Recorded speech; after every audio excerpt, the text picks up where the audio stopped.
just trying to give guys as many days off as we can to try and keep everyone healthy. I think that's what was our downfall last year. We had lots of injuries all year, and so this year we came in trying to keep everyone as healthy as possible. Welcome to episode 232 of Alberta Dugout Stories, the podcast. I'm Joe McFarland. We'll start things off this week by congratulating Calgary's Mike Soroka on being named the International League Pitcher of the Week. He turned in a near no-hitter and a 7-inning complete game gem in an 8-1 win over Jacksonville to earn the honor. Now, as we record this, he hasn't been called back up to Atlanta yet. However, by the time you're listening, it might just happen, as the rumor mill is fired up about a potential start with the Braves on Friday. Check in on our social media channels for all the latest on the Maple Maddox. Congrats is also in store for the tugboat, Matt Wilkinson, on being named the National Junior College Athletic Association Pitcher of the Year by the American Baseball Coaches Association and Rawlings. The Dogs Academy and Okotoks Dogs product was outstanding with Central Arizona this spring, posting 10 wins in 16 games with 137 strikeouts. Yeah, you heard that number right. And you also heard a 1.07 ERA. Fantastic stuff. Now, Wilkinson was originally set to pitch for the Dogs again this summer, but in case you missed it from a couple of episodes ago, an opportunity did come up with the Chatham Anglers of the Cape Cod League, and he's been almost flawless there so far. I'd imagine we'll be hearing his name again and again in the next few weeks. And finally, a big shout out to Brooke Forsland, who threw a no-hitter for Sherwood Park against St. Albert in 15U AA action over the weekend. It was a great moment. The SPMBA caught on social media of the young star, who is the reigning Baseball Alberta 14U Girls Player of the Year. She'll also be suiting up for Alberta at the 16U Nationals in Prince Edward Island. If you've got a great community story that you'd like to share with us, make sure to email albertadugoutstories@gmail.com. Now let's head over to the Western Canadian Baseball League, and it's been another wild week with great games, a few upsets, and yes, a few rain delays. When all was said and done, the Okotoks Dogs reclaimed the top spot in the power rankings, with Sylvan Lake and Moose Jaw not too far behind. We'd like to tip our caps right now to Medicine Hat Mavericks head coach Mark Goodman, who's accepted a position with the Rocky Mountain Vibes of the Pioneer Baseball League. He was a guest on episode 230 of the podcast, if you'd like to take a listen back to that great conversation. The buzz is starting to grow around the league's All-Star Game, which is slated for July 15th in Okotoks. If you were there for last year's event, it was an absolute gem of a day, and the Dogs plan to make it bigger and better than that. Stay tuned as roster and coaching announcements, starting lineups, and more are set to be announced in the coming days. And of course, we'll have you covered here on the podcast and at albertadugoutstories.com. All right, enough from me. Let's get to our guests. We'll continue our head coach chats with Chance Wheatley of the Lethbridge Bulls. The Bulls have seen it all over the last couple of years, from winning it all during the pandemic-abbreviated 2021 season to missing out on the playoffs in 2022, so they knew they had to get deeper and more experience this summer. And it's paid dividends so far, as they sit fourth in the power rankings and third in that super competitive West Division. Wheatley knows it is a marathon, though, and not necessarily a sprint. Chance, thanks so much for joining us here on the podcast. Yeah, no problem. Let's talk about the season so far. You guys are looking pretty good and right in the thick of what is a jam-packed West Division. Talk about your analysis of the team thus far. Yeah, we've a pretty exciting group this year, I think. Been a little inconsistent to start the season, but I think we got a good group of players here this year. When you look at that roster, what's different in your eyes? Because there are quite a few returning guys, and guys that may be just a year older or a year wiser, but also a good mix of new blood in there as well. Yeah, we got lots of returning position players for sure. That was kind of, we were really happy with our position players last year, and kind of a focus for us to bring as many of those guys back this year as we could. And, pitching side, we brought in a lot of new guys, and I think we're a lot deeper on the mound this year. So, reading up on some of the stuff that you were saying preseason, that was one of your focus points heading into the offseason, was making sure you were deep on the pitching side. Were you looking for anything in particular when it comes to the style of pitcher or the sort of arms that you wanted to have on the roster heading into this year? No, I wouldn't say anything in particular. Just kind of going out talking to coaches and finding the best fit for us was kind of our goal, and I think we did a pretty good job of that. You've had a kind of an interesting run the last couple of years because you go from WCBL champions in 2021 to just missing out on the playoffs in 2022, and you got a lot of guys who've played both for both teams. I mean, Caleb Haney we had on the podcast not too long ago, and we've had a couple of other guys saying the same thing. It's kind of a weird, like, you've seen both extremes. So what do you take from both to maybe the coaching realm and say, here's how we learned from both to be able to put together a solid season in 2023? Yeah, I think the biggest thing is, we've got a bigger roster this year. Last year, we didn't fill out all the roster spots, and this year we have. Just trying to give guys as many days off as we can with that to try and keep everyone healthy. I think that's what was our downfall last year is we had lots of injuries all year, and so this year we came in trying to, keep everyone as healthy as possible. Mm-hmm. Is that position players and pitchers as well? Was that an issue that you saw last year and then heading into this year as you wanted to prep for? Yeah, for sure on the pitching side last year, that's really where our big issues came in. We just had to, had some injuries and had to overuse guys, and they just, by the end of the year, they were burnt out and tired, and they gave it their all, but they were kind of running on fumes there. Mm-hmm. And we did have some position player injuries as well, and guys had to play every day, which I think actually kind of helped us a little bit because guys were able to get into a good rhythm and get lots of at bats. But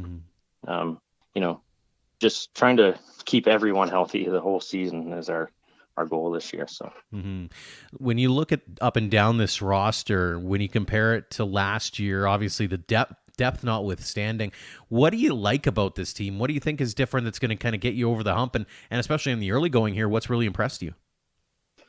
I think the biggest thing is kind of actually our pitching. We got quite a few guys in the bullpen this year that can come in and give us some valuable innings. I think that's the big thing this year. And I really think our offensively we've kind of been pretty inconsistent right now. But with all the returning guys from last year, we know what they can do, and hopefully here we'll start start getting a little bit more consistency, because it's been there in spurts, but just not every game, and hopefully moving forward that'll start to happen. One of the things I've noticed is it feels like any given Sunday almost, but for baseball, is that any given Sunday anybody can win. And whether it's you guys going up to Okotoks or Sylvan, like it's a battle royale. It seems like every single game, every single week. Talk about the excitement in the room, getting that opportunity to go out there and really put your best foot forward and be in the, I know it's still early, but being able to have competitive ball games and to be knowing that anybody can step up in any big situation.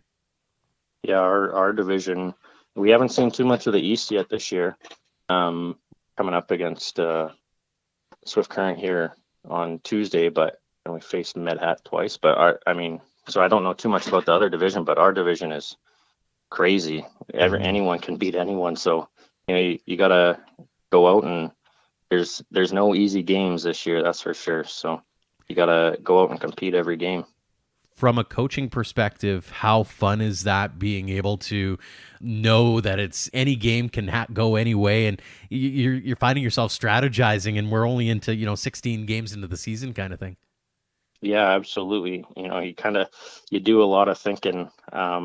Just like I said, with no easy games, you gotta really find a way to try and put your best lineup out every day, and even with giving guys off or days off as much as we can, you still gotta find ways to get your best guys in there every day. Mm-hmm. We talked a little bit about the consistency. We've talked a little bit about the health perspective.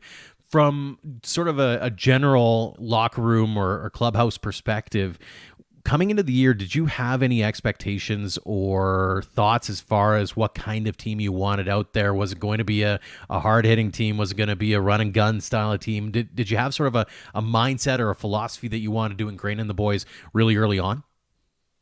I think the biggest thing coming in, we kind of knew what we had on the offensive side, or thought, we did. Mm-hmm.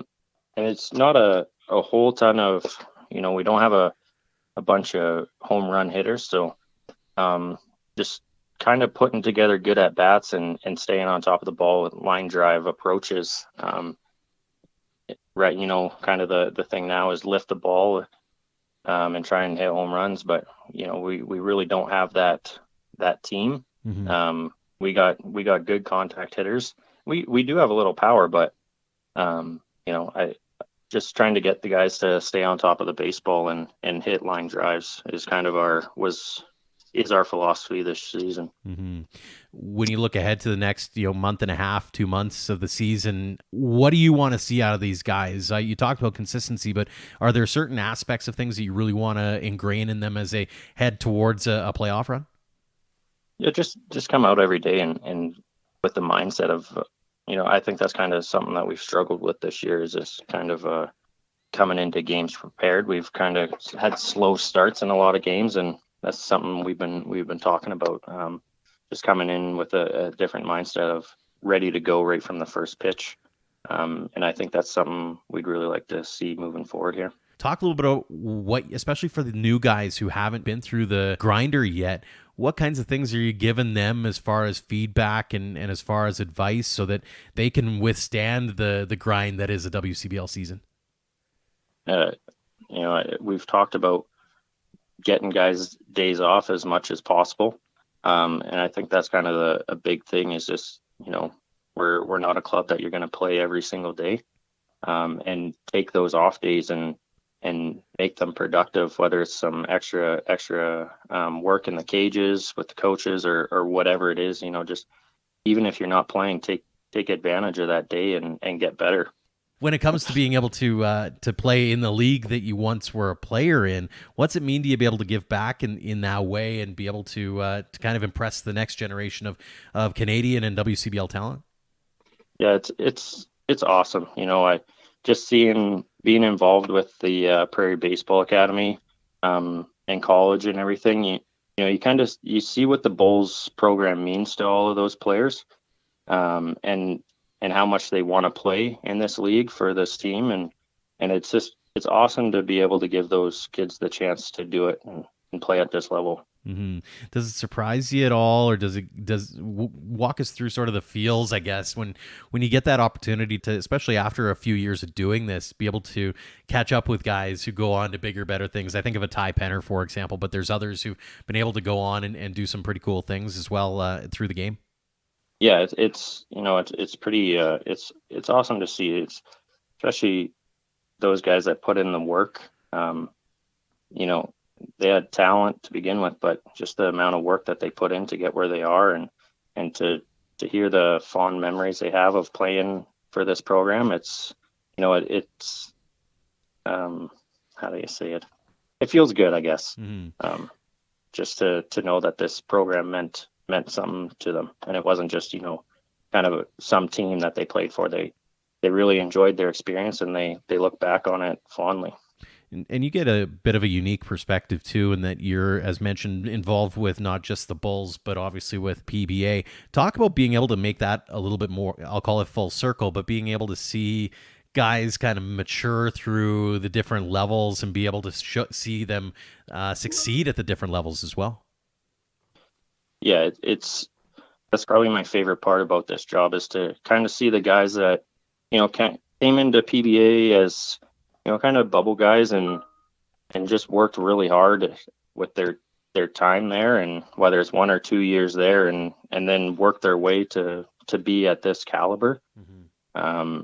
To be able to be on this team. And it's very exciting when you call up a player that is like that too and ask them to be on the team. Mm-hmm. It's definitely a full circle moment, I can only imagine. Final question for you here, Chance, and I'll let you go. It's one we ask everybody. What does the game of baseball mean to you? That's a good question. I think it kind of means almost everything to me. I work every day at this job, and I shouldn't even say a job. I get to do this every day, and I wouldn't rather do anything else. So just to see the players, how far they come in baseball and in life, it's amazing. Well, Chance, really appreciate the time. Congratulations on the success to this point, continued success with the Bulls this summer and beyond, and thanks so much for joining us here on the podcast. All right, I appreciate you having me. We head northeast to Brooks now and visit with Eric Rataczak of the Bombers, the pride of Circle Pines, Minnesota. He's off to a great start, hitting .389, and as we record this, leads the league in home runs with 7 and RBI with 29. He was just named the league's Who's Hot Player of the Week, riding a 6-game hit streak.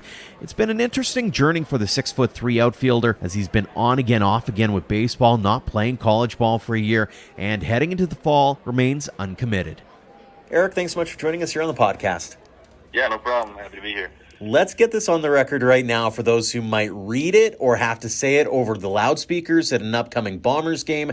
How do you pronounce your last name properly?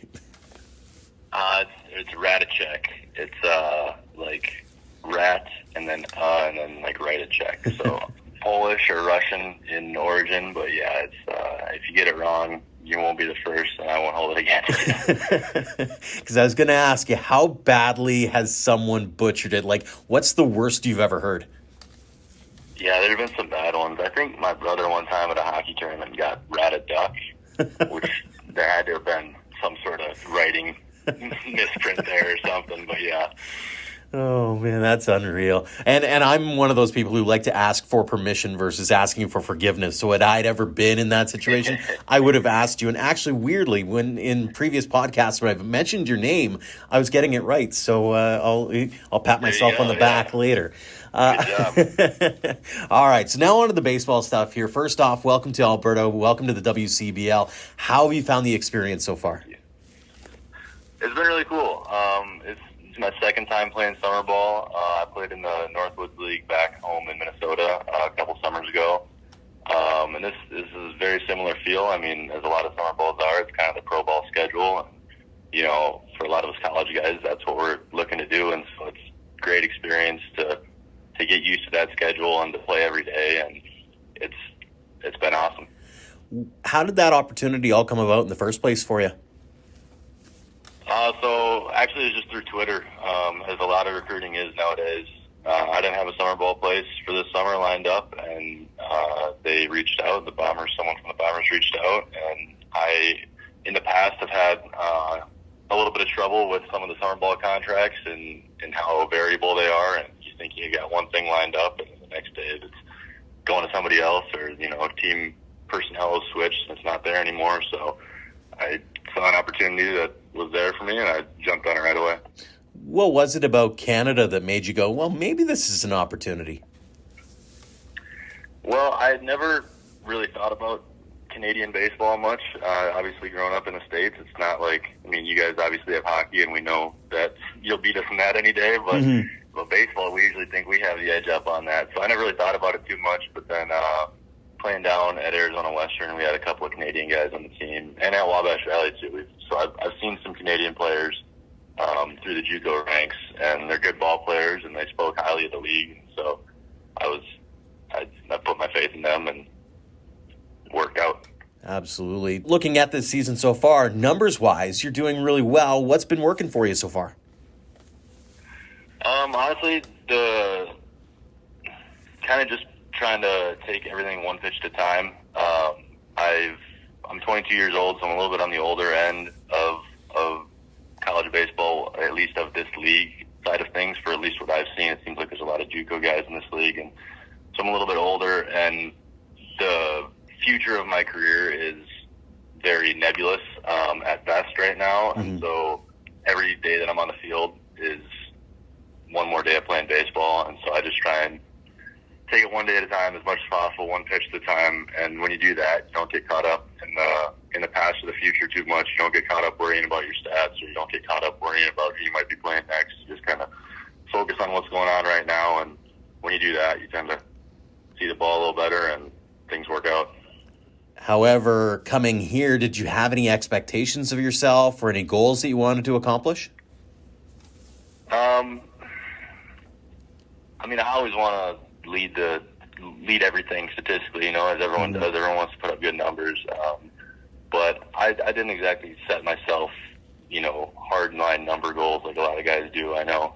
I just knew that, like I said, with my future in baseball being nebulous at this point right now, this might be one of, if not my last opportunity to play competitive college baseball, and that really the only expectation I'd set for myself through that lens was to play every game as hard as you can, and if you ground out, run it out hard. If just play every game with no regrets, so that when it's over and done with, you can look back on it with pride. Mm-hmm. Absolutely. You're a product of Minnesota. Talk a little bit about growing up in that state and playing ball there.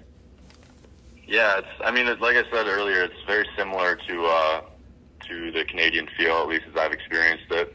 I grew up playing hockey and baseball. Hockey was actually my preferred favorite sport growing up until I realized that I wasn't any good at it, and I was better at baseball.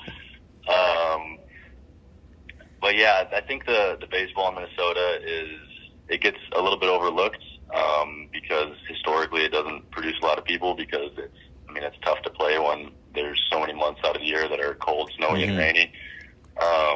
But I think Minnesota baseball is definitely trending in the right direction. There are a lot of guys out there running some of the club organizations. I know the Great Lakes Lumberjack facility, Brian Bambenek over there is doing really good work with his hitters, one of the best coaches I've ever seen. There's the whole town ball scene in Minnesota, which I don't think many people know of.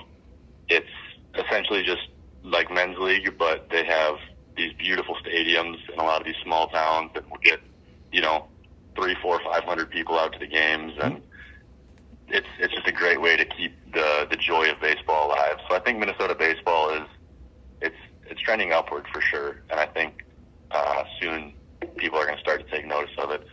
Drew Gilbert was a graduating class partner of mine. We went to different schools, but we graduated in the same class, so I played against him growing up in high school, and he's definitely gonna put the state on the map here very shortly. Mm-hmm. He already has, but going in the first round for the Astros out of Tennessee, he's gonna really light up the big leagues, and I can't wait to see it. Mm-hmm. Talk a little about the big influences in your life, those who really kind of made a difference in not just your baseball career, but also your being a human being piece. Yeah, biggest ones right off the bat are going to be my parents. My dad has a master's degree in biology and has chosen to be a professional artist by trade, like a painter, that is. And kind of seeing that story play out every day, and him pursuing what he feels called to do over what kind of maybe the world expects of him is really inspirational for me, and been something that's allowed me to continue pursuing baseball even when it seems like doors are kind of getting shut in my face. It's actually his birthday too today, so happy birthday, Dad, if you end up listening to this. Agreed. And my mom works as a nurse in pediatric oncology, so she's one of the strongest people I know, and every day has to face things that most people aren't even aware of. And yeah, together they've been great role models, and I kind of owe everything I have to them. They're definitely the two biggest influences in my life. Those are two pretty good ones, especially when you think about, as you mentioned, there's the challenges of trying to find a new home for baseball at the college level, that kind of thing. I know I reached out to you mainly partly because of how much you use social media. Talk about your decision to kind of go that route and really try to get yourself seen in as many ways as possible. Yeah, so out of high school, I didn't even play college baseball my freshman year. I went to the University of San Diego just as a student, and then COVID hit. We got sent home, everything. You know how that goes. Mm-hmm. And then the next year, I decided to take the year off of school because I didn't want to pay the full tuition for what was essentially going to be a mitigated year. And I ended up playing for a postgraduate program just locally by my house because I, had nothing to do that year without school, and they let me work to substitute their tuition that they had. And so I worked for them, and then I played and developed with them too in their facility. And that kind of salvaged my baseball career, at least my college baseball career, and allowed me to end up playing junior college baseball the year after that. And then after I was done with JUCO, it was kind of the same story. There's the options I had on the table, none of them were the right fit for me. I really highly prioritized academics, and they were good at baseball options, but none that kind of coincided with the academic route that I wanted to take. So I ended up going back to the University of San Diego, just a student again. Mm-hmm. And when I did that, pretty much every day of this year, I missed baseball and was kind of second guessing my decision. And so now at this point, I don't really have any JUCO coaches recruiting for me in my corner anymore. At this point, I've moved on from all that, so it's kind of up to me to get myself seen, to get myself out there. Social media is really the only way that I can do that effectively. Mm-hmm. Talk a little bit about sort of I'll call it the trials and tribulations, but it sounds like, to me anyways, is that there's that underdog mentality, but also that mentality of, almost a DIY thing. Like you kind of want to be in charge of your own destiny to a certain extent. Yeah, absolutely. And I think that's one thing a lot of guys learn in junior college baseball is that no one's really going to hold your hand through the process. They're going to be people that help you along the way and that you're going to end up owing any success to, because there will be those fundamental people. But at the end of the day, you're the one in the driver's seat, and so you got to take control of it. And yeah, you figured that out pretty quick, playing in small town JUCOs. You mentioned the academic piece. What is it that you want to be pursuing in that realm? So I'm currently on a biology track at USD, but ideally they're a smaller school, so they don't have a huge litany of major options. So if I were at a bigger school, or if I ended up transferring somewhere, I'd be looking to major in something like kinesiology or sports physiology, with the intention of maybe doing some postgraduate work in some sort of athletic performance type laboratory.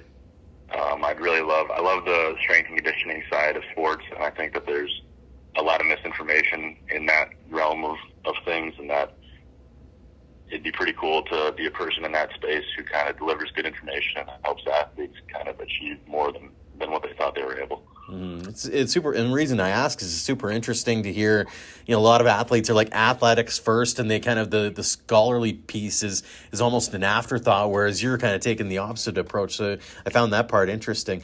A couple of rapid fire questions for you to put things, to wrap things up here, Eric. First off, what is your favorite ballpark food?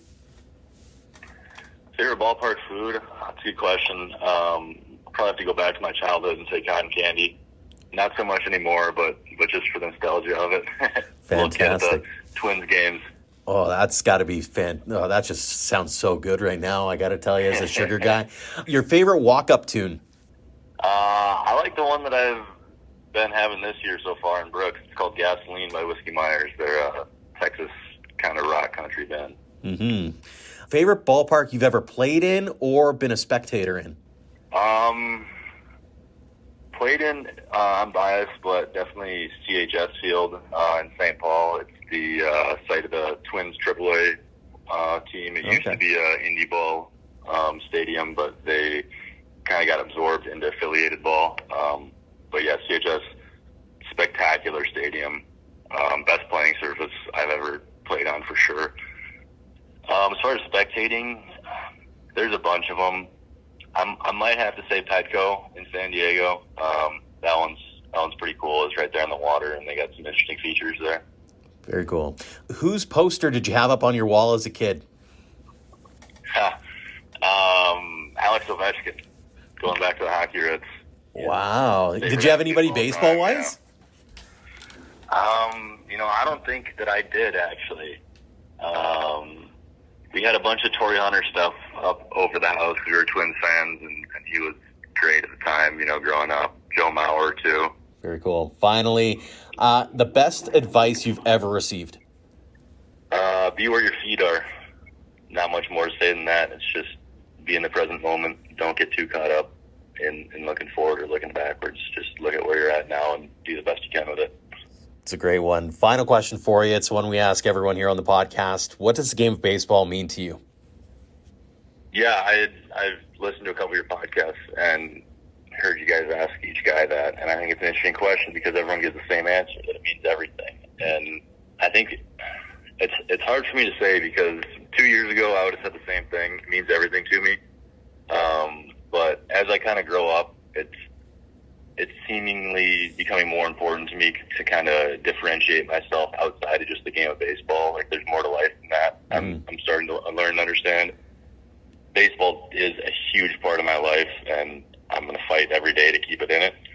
But to me, baseball, what it means to me is kind of the teacher that it's been able to be in my life, and the things that it's been able to show me about life and about kind of getting through things in the right way. So to me, baseball is definitely a teacher, and it's taught me a great deal of life lessons that have kind of helped me stay on the right track, I think, whenever I face some things that don't go my way.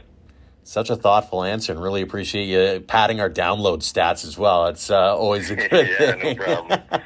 Eric, really appreciate the time. Congratulations on all the success through the trials and tribulations, continued success in Brooks and beyond. And again, thank you so much for joining us here on the podcast. Yeah, no problem. Thanks for having me. And we head east one more time for our final guest this week, as it was a great spring for Zach Stark at Williston State, as the Medicine Hat product hit .327 with 4 homers and 32 RBI. More importantly, he was a steady performer behind the plate with a fielding percentage of .995, throwing out 27 would-be base stealers and committing just 2 errors in 50 games. Stark was recently rewarded for that effort with a National Junior College Athletic Association Division II Rawlings Gold Glove Award. He's back with his hometown team, the Medicine Hat Mavericks. We chatted about a variety of things, including being able to suit up with 2 of his brothers last summer. Zach, thanks so much for joining us here on the podcast. Yeah, no, thanks for having me. Let's start with the most recent news, and that is your trophy case. It's a little more full after winning a Rawlings Gold Glove Award for your play behind the plate at Williston State. What went through your mind when you got that news?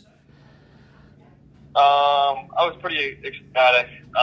Obviously, it's very grateful to have this award. It's just one of my teammates came to the bus, and he told me that I won it. And then the past couple of days, people have been letting me give me congratulations and stuff. So I'm very grateful to have this opportunity. You and I were talking off air about this, but is it something that was on your radar throughout the course of the year that, hey, I'm having a good year defensively and maybe this is a possibility? Or was it something that was kind of coming out of nowhere? And did you know that you were having that kind of year that might be elevated in that way? It kind of came out of nowhere. I was just playing one game at a time, and then each game I stepped on the field, I just kind of, played as hard as I could, and then I kind of knew good things would pay off. So I guess one of the good things that paid off. How crazy did your cell phone go, especially from your Williston teammates? I couldn't even handle it. Everybody was texting me, calling me, and just asking, what does the trophy look like? Are you getting anything special? And then it was a great feeling from all the boys. Just let me know how proud they were of me. How cool is that to not just have the faith of your pitching staff, but also to be recognized in that way on a national level and be thought of as being one of the best in the country when it comes to the defensive side of the ball? It feels pretty good. I kind of always, growing up, I was always kind of the smaller guy, and I was always, wasn't looked at as a catcher, more looked at as like a second baseman and outfielder. Then I kind of, went back to those moments, thinking of those moments of how far it really came to get this award. So, I'm just really happy I stuck with it. What was the key in your mind looking back on it that made it such a successful year for you over at Williston? Just, all the extra reps, make sure you get in there. And I know a lot of guys get in there and just get their swings in. But for me, I just like to get in there, make sure to get my defensive work in. Because you're behind the plate and you're on battles, you don't trust your ability, then you're not going to catch very well. But if you, know that you put the work in, you're going to be doing okay. Talk a little bit about the mindset piece that comes along with that, because catcher is such a unique position. You're facing the opposite direction compared to everybody else, but you're also in on every single play. Talk about the preparation and mindset that goes into the day-to-day grind of being a catcher. So I'll kind of go over my day-to-day. So we get to the field, I hit my BP, and then I'd go straight into, kind of like a starting pitcher type mentality. So I've had someone in and I'm just trying to get myself locked in, make sure my body's loose, and then, just preparing for the game at hand. And then I'll just keep saying to myself, it's only 9. And then from that first pitch to the last pitch, I got to be locked in the whole time. So I feel like the music for me, and, I do a little breathing methods too, with some receiving work, blocking work that gets me ready to go. And then also I kind of have a balance between hitting and catching. So the second I step off the field from catching, I'm like, okay, I got to hit now. And then when I finish hitting, I'm like, okay, we got to go back to the defensive mindset. You mentioned the music piece. What's usually in your headphones when you're listening to tunes? It's usually rap music, a lot of Drake I like to play, Lil Baby as well. Just those guys what I did. So. Very cool. When you talk about the preparation and that kind of thing, from a catcher's perspective or from your perspective, do you like to call the game as you see it? Do you have signals that are being brought to you and they're calling the game for you? Do the pitchers give you some insight? And talk us through sort of the preparation of handling each batter, knowing their preferences, all that kind of thing. Yeah, so basically the first time around the order, I kind of already have an idea just based on fantasy charts and stuff like that of what I'm going to call from there. And then based on their output of the last at bat, I kind of adjust accordingly. So, yeah, just kind of, and another thing with pitchers as well, if they want another pitch or they're maybe 0-2 or 1-2, I'll just let them know, hey, that's your call. If you feel like you really got this pitch down, then go for it, and I won't be upset if you want to throw this. But most of the time, I'll want to be the one to call a pitch that I know is going to work. Is that a tough thing to try to wrap your head around? Is like if you know a pitcher is just missing that spot just a little bit, and you can tell he wants that pitch, but you're like, don't do it. How do you strike that balancing act? I've always been curious about situations like that. Just kind of, I'm going to put that number down until they nod their head. It has to be like that. It's more about kind of the team and getting it out here the more than it is, getting that strikeout or maybe put the guy on first. Let's switch gears a little bit here. You're back in Medicine Hat for another tour of duty with the Mavericks. It is your hometown after all. What is it like getting to suit up in that stadium that you probably grew up watching a few games in? Yeah, no, it's every time I come back, it's a great feeling. Like I get to play in front of everybody I grew up with, and they're all supporting me and making sure that we put on a show for the fans and make sure the fans are wanting to watch a winning team win. That's all we can really do out there. That's all I really want to do out there. So. Mavs have been flirting with 500 all season, but they're in a super competitive division right now, sitting second as we record this. How would you assess the team's play to this point? Yeah, super competitive. Our team's doing pretty well. We battle each game. There's a lot of fight in us. We're not a team to really roll over. We're gonna fight until that last out's recorded. So win or lose, we're gonna keep our heads high. We're gonna make sure that next day, no matter the outcome, it's another day. So. Mm-hmm. When you think about that clubhouse, what's being said in the room to make sure that you are better down the road and getting ready to go for a long playoff run? Yeah, so just let one game at a time, right? You can't be thinking too far ahead in the season, especially a Wimbledon season like this, where it's about over 55 games or 57 games, something like that.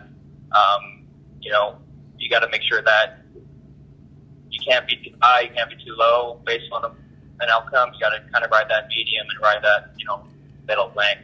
And from there, you just adjust. Mm-hmm. Aside from the obvious winning a championship, did you have any personal goals or expectations heading into the summer? Yeah, no, not really. I'm just more kind of here for the boys. So just make sure the team can win. That's all I'm really hoping for. Mm-hmm. We had your brother Nathan on the podcast last year, right after the two of you suited up with your other brother Josh. As the catcher in that group, what was that like looking out, seeing one brother on the bump and the other one who I think was playing outfield in that particular moment? Yeah, no, that was a really special feeling, right? We always we didn't really have a chance to play with each other growing up, and then kind of be able to do it at a stage like this is something super special. In the aftermath of that, what has the conversation been like as you think back on that, or especially around the kitchen table with your parents and that kind of thing, getting a chance to reminisce about, hey, we always wanted to do that and we finally got to do it? Yeah, no, they were super ecstatic to have all three out of four kids on the team at one time. So yeah, we talk about that all the time. My mom still talks about it every day almost. So yeah, it's a pretty cool feeling. You're heading to Mid-America Christian University in the fall. Why that program, and what has you most excited about heading down there? Yeah, so going into May, I was just kind of had a couple offers early on in the spring, but nothing I really liked. And then I was just kind of playing, hoping I could still get an offer. And then they called, and then everything sounded really good to me. And I chose them, so I feel like this is going to give me the best opportunity to further my baseball career. Mm-hmm. Some rapid fire questions to wrap things up here, Zach. First off, favorite ballpark food? Probably gonna have to go with the burger, I'm thinking. What's on the burger? Probably some sauteed mushrooms. Sauteed onions and some mushrooms, a little ketchup, and maybe some pickles. Oh, very good. Best ballpark you've been in as a player or as a fan? As a fan, probably Dodger Stadium, and then as a player, I'd probably say Wichita State. Your go-to binge-worthy TV show? Oh, Trailer Park Boys, for sure. That's a classic, an oldie but a goodie. I like it. Your favorite baseball memory? Probably winning the Region 13 championship this year. Very cool. Finally, who is the most gifted athlete in the Stark household? I don't know if I should answer that one.